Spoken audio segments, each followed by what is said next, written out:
What's up, homie? Hey man, what are you up to? Stuff. What are you doing? Following your instructions and removing the coil cover to remove this wiring loom because we're doing the fun wiring today, Alan. Sweet.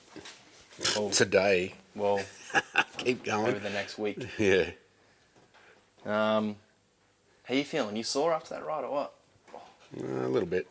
I didn't crash as much as you, so that probably explains it. I'm not sore from the crashes. I'm more sore from just not being bike fit because I haven't ridden for it for ages. Well, you need to ride more. Yeah, that was a fun ride. It was good. Yeah, it was sick. Yeah. So this is the engine wiring loom. Where's the rest of it? It is. I've got the other half here, but it doesn't actually match that because Millsy didn't get the second half of the loom. He got everything else except that bit that we need. That was a rim wrecker's cock up, was it not though? I guess so. Yeah. They scrapped the car and that big plug on there doesn't match the one I've got. So I'm going to have to adapt. Where is it? Yeah, it's a big square plug. And the one I've got's not like that. They just changed that for fun. Brazil. Yep. Probably Vistion, I think that's like a Ford thing from Brazil. Brazilians know how to make a throttle body, brah. Brazilians are good at a lot of things, actually. I think they're good at dancing and stuff too. Some of these connectors are quite stubborn. This is easy to work on in here, eh? This is going to be great for when Millsy gets... It won't be when it's got a box over the top of it. Of course, that's going to be easier to remove, though. Hopefully. Maybe. I don't know. Once it's on there, it's not my problem. Need some pliers to get these off. So you've got to do the old extendo. Yeah. Muchacho onto that one? Got to extend those front injector looms because the injectors won't fit because they're too short. The plug's up against the block, so you've got to turn them upside down and extend those wires. What's that for? A throttle body or something? I don't know. That's your job. Throttle body, you say? Funny. I think the throttle body's already plugged in. Oh, that's like a pressure sensor that goes in the intake tube that doesn't need to be there. And we've got the... Well, it does when it's a Falcon yeah. BCM, but PCM. We've got the Haltech goodies arrived the other day too, yes? Yep. Yeah. I'm going to crack those suckers open.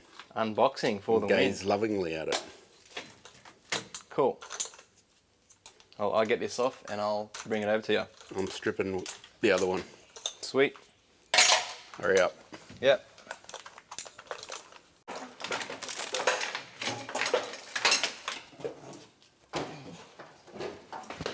There you go, Alan. Hurrah. One FGX wiring loom. Cool. Time to start tearing into the wiring. This is probably not going to be the easiest thing in the world, despite the fact that we're not using a factory ECU. If it was a manual transmission or a non-ECU controlled transmission, it would be a lot easier. But Millsy wants that ZF 6-speed, which is a bit of a gem. So we've got to make it work. I've chopped open the loom and that, just doing a bit of investigation. Mainly because this plug here, we don't have the mating end to it. So I needed to know what all these wires are for. If you got the other end of it, you could normally trace it back through the vehicle loom. But we didn't. So I've cut it open and found it's pretty much mostly all transmission wiring, which is good.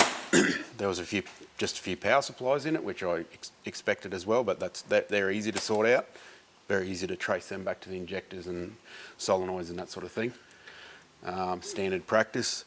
So we got onto our buddy Klopfy. He's a Ford technician, so he knows all about these things and has the information. So we're going to get some wiring diagrams and stuff for the transmission as well as the engine to go with. We've already got a pin-out diagram. The pin-outs for this are actually in the software for the Haltech, so you can just access them directly. So I'm pretty confident we're going to be able to get what we need, which, as always with wiring, is information. You can't guess when you're wiring. You need to know what everything does and how it does it. So I'm happy now that I've got Clopsy on side, ready to get me what I need. I got the pinouts from SKID at Haltech, and I've also got a line into SKID to ask him whether we need certain things or not, which is also handy. So this is the factory Ford ECU. It's pretty attractive, as you can see. They are programmable also though, yes? Yeah, you can program these with things like SCT and HP tuners, that sort of thing. However, the disadvantages of them is everything's got to be right, otherwise the engine just won't run properly. So wiring wise, they are more difficult to get right. I'm sure that there's some specialist guys that can do it, but it is more difficult than the Haltech ECU we're going to use.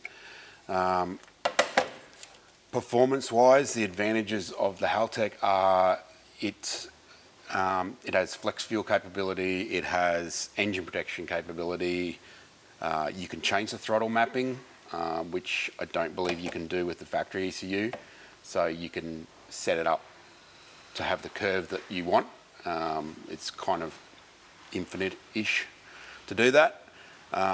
The Haltech has an auxiliary plug that's got a ton of extra I/O, like input-output capability. It's got 6 more injector drivers, so if you've got a big power car that you need to stage injectors and you need another set, it's got another 6 drivers ready to go. You just wire them up through the third plug that's in the bottom of the ECU. Tuning-wise, Scotty tells me that when you put big cams into a Falcon, the factory ECU does not like it. It makes it very difficult to get the engine to run properly because of the vacuum fluctuations or the lack of vacuum. Whereas the Haltech, it's designed as a performance ECU, so it doesn't have those issues. So lots of advantages. Australian guys with Falcons would know this is a pretty big deal for them to be able to have a plug-in ECU like this. Obviously, you don't need to do any of this rubbish when you've got a Falcon that's already got a Barra in it, so that's good. There's a few other goodies there too, eh? Yeah, so we got obviously accessories with it. The Elite plug-in does not use the factory narrowband sensors. This is the LSU 4.9 wideband. This is then wired in. It's already pre-terminated and everything. You wire that into your auxiliary connector on the ECU. I'll pull her out so you know what we're looking at. That's the one. Factory. It bolts into the original position in a Falcon. That this is actually riveted on, I think, which is stupid, but yeah, it's obviously got the 3 mounting bolts into the original position. There's the connector pack. So you'll see that third plug on this FG ECU's got nothing in it. That's just because that used to be the auto control on the earlier models that had a 4-speed automatic. That was all just directly controlled rather than the ZF that's got its own transmission computer. This has got pins in it still. It's a BA specific thing, which is the older model Falcon. There's a couple of pins in there that still do work as far as the engine. We won't even have anything connected to that. We've got these two, and we've got the auxiliary connector, which is just the old amp connector that the Haltech ECUs use. This is your communication connector. It's got like a bayonet style plug on it now. All your gears in here, mounting stuff. Got diagrams for the 36 pin connector. As you can see, it's got the 6, it's got 8 spare drivers as well, look at that, that's handy. CAN, AVIs, DPIs, wideband, a couple of extra bits and pieces. So it gives you a bit more flexibility, which is what the whole idea of it is,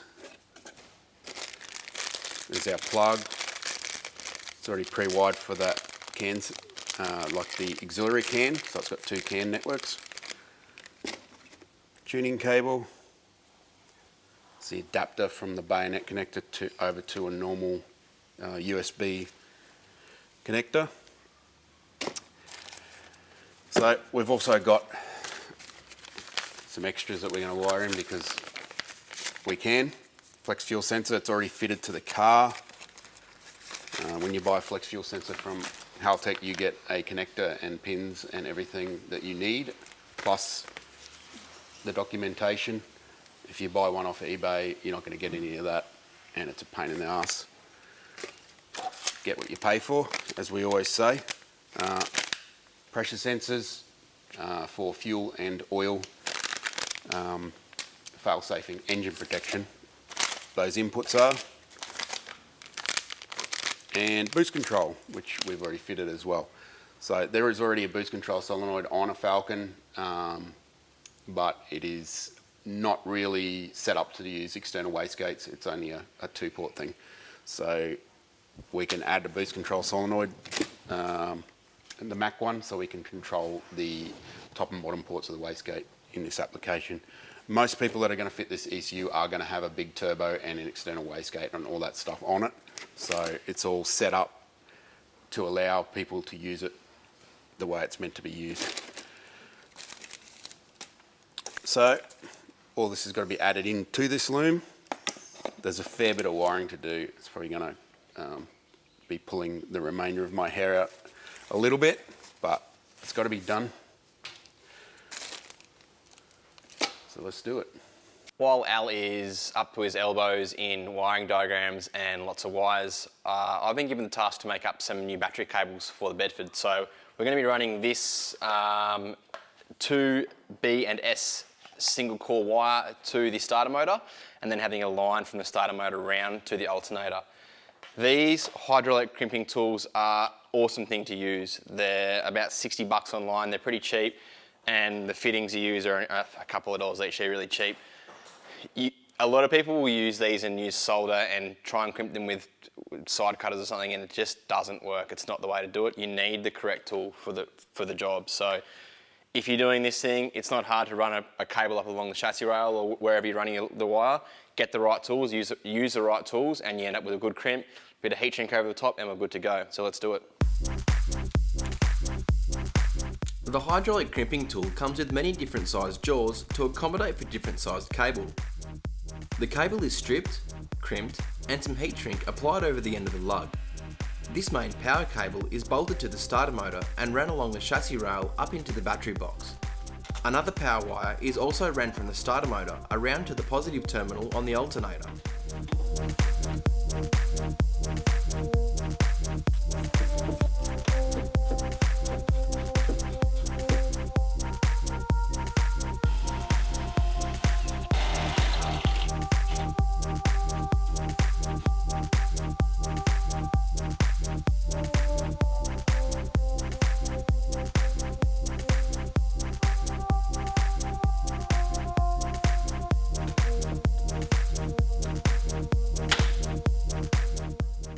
It's important to insulate the cable where necessary.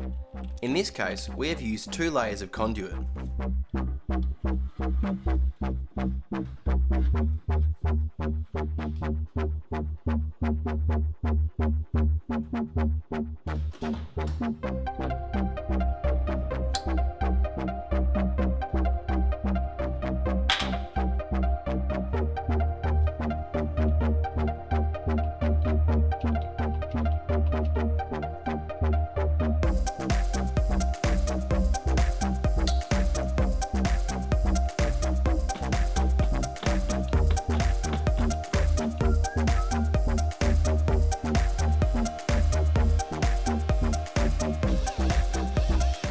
Cleaning the surface where an earth cable is being attached is essential to ensure there is no voltage drop in between the connection.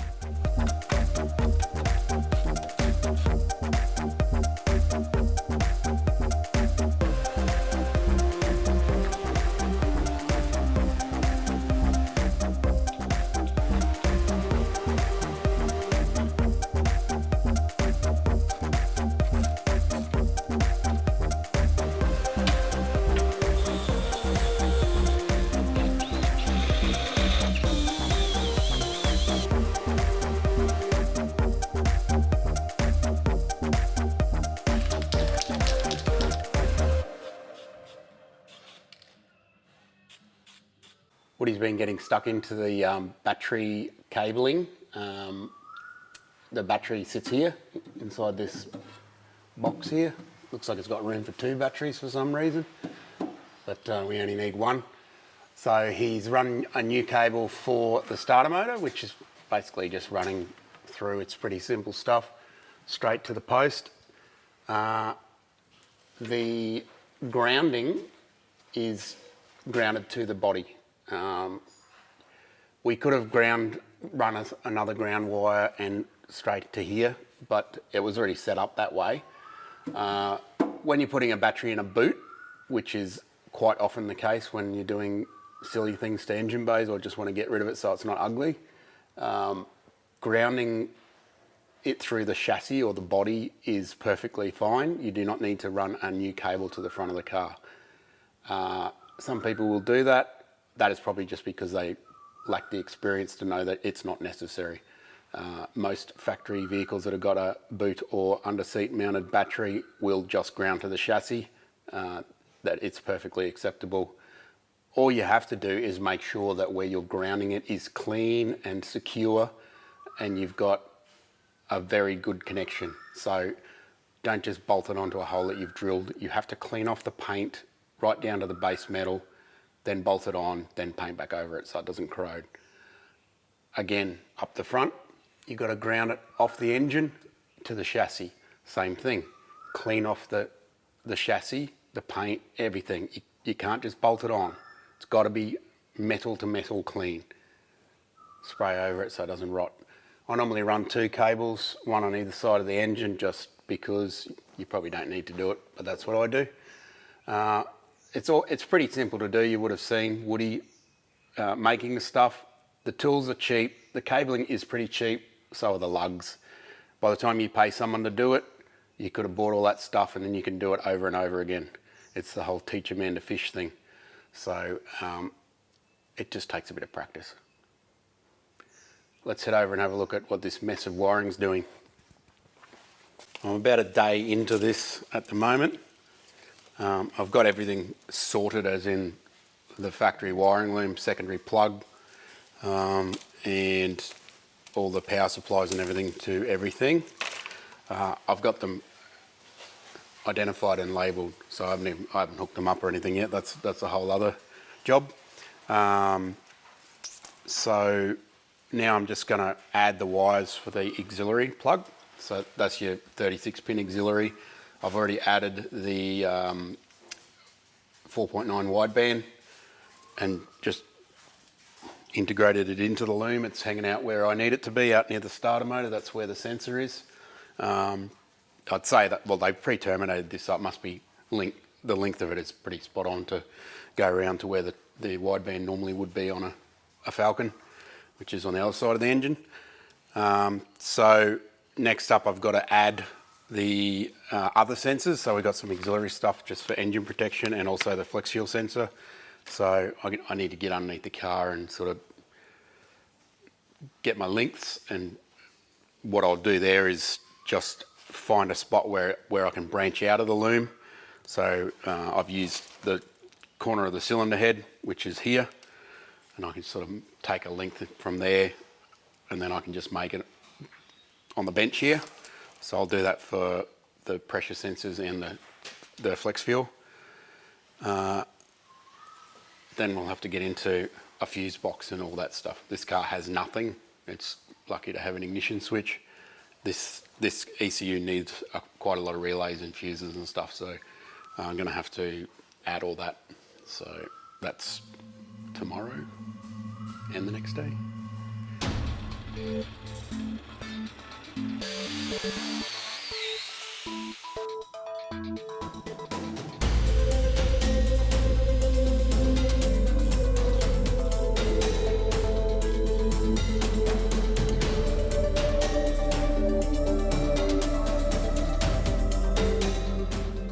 The Haltech ECU requires a speed sensor, so we're mounting one on the back of the gearbox in line with the tripod on the output shaft. 2 holes are drilled and tapped, and some box steel is cut in half to make a bracket that will hold the cherry sensor.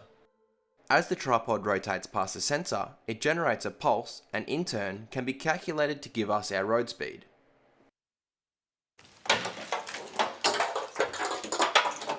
You finished, Al? Yep, she's almost ready to start. That's sarcasm for all you non-Australians. What I'm doing is laying the loom back in there so I can make sure everything's measured up right and figure out where to put the ECU, because we're kind of confined to here for the ECU because that's where it went in factory setup. So I'm just trying to nut it out. That's a Woody joke right there. So many more added wires there, Al. Yeah. Used to be simple. Pardon me? It used to be simple when it only had half its wires.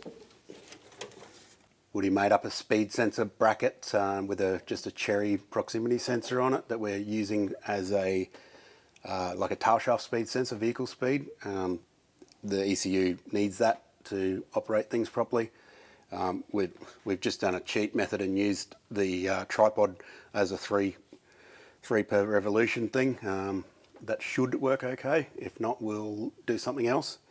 So I've added the wiring for that. I've added a ton of wiring that goes down underneath there for the fan, the switch. It's got like a temperature switch for the transmission fan. That's going to go through to the relay. I've got the fuel pump wire going through there because it's right there. And a few other bits and pieces under there, boost control and scavenge pumps and stuff like that. So why we've got this loom in here like this is because we need to work out where the ECU goes. What we're thinking is we will slide it in here, cut reliefs for the plugs to go through, and then bolt it down, and then there'll be a grommet hole through here, and these ECU plugs will then come in from underneath. So we need to drill a hole for it to go through first to confirm that. So we're just going to have to send it, commit. Here's all the other wires. So these are mainly powers, so they've got to go through to relays. I think we're up to about 10 or 11 relays and probably 15 fuses now. So it's pretty thirsty on the relays and stuff. They're the relay triggers, or some of them. This is all the pedal stuff that's actually got to go through the front. So now that I've got it in the car, I reckon I'll probably just run that through with the engine loom and actually pop it out through another grommet through the front cover there over to the pedal. So I will integrate that back in. And as far as fuse and relay and stuff goes, I got these fuse boxes off Timmy. So they got 2 relays each plus a bunch of fuses. I think that's probably going to work okay. And I was thinking about mounting them sort of one there, one there, one there. Is that Timmy from Crimp My Ride? It is Timmy from Crimp My Ride. He's a bit of a gun, isn't he? He is a machine. He hooked me up. I said I need some fuse boxes, and pretty much next minute they were in the mailbox. So thanks, Timmy. You're a legend. All right. It's really hot. We had our 15 minutes of winter and now it's bloody filthy and sweaty. Oh, we should have been dirt bike riding because it's Friday Arvo, but you know, we're so committed to the Bedford that here we are sweating away. You're not committed to the Bedford, you're committed to getting your Barry White on. That's what you're committed to. No. What about a lemon squash? I'm committed to the lemon squash for sure. Here you go. Look at that sick stubby cooler. You know you can buy them, hey? Yeah? They're cool. Where from? From the MCM store. Thanks, mate. Look at this one. Oh. Drag week. Best trip. So what's happening now then? Now I'm going to pull this seat bracket out and start drilling holes in it and make everything work. But we'll have to get back to that next week because we're out of time. Cheers, mate. Cheers. See you next week.